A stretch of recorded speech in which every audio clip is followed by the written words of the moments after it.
Christ died for us. Romans chapter 5 and verse 8. Reading first though from Romans chapter 5 and verse 6. For when we were yet without strength, in due time Christ died for the ungodly. Verse 8 now. But God recommends his own love to us in that, while we were yet sinners, Christ died for us. These verses are understood by most Christians to mean that Christ paid Adam's debt by dying instead of the sinner.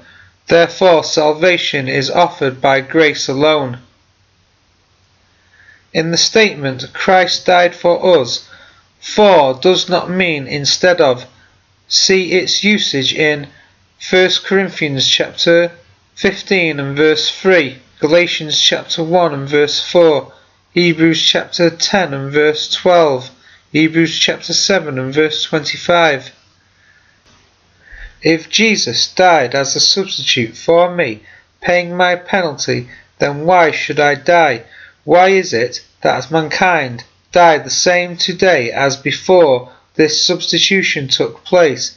If I am sentenced to jail and a substitute takes my place instead of me, I do not then go to jail with him.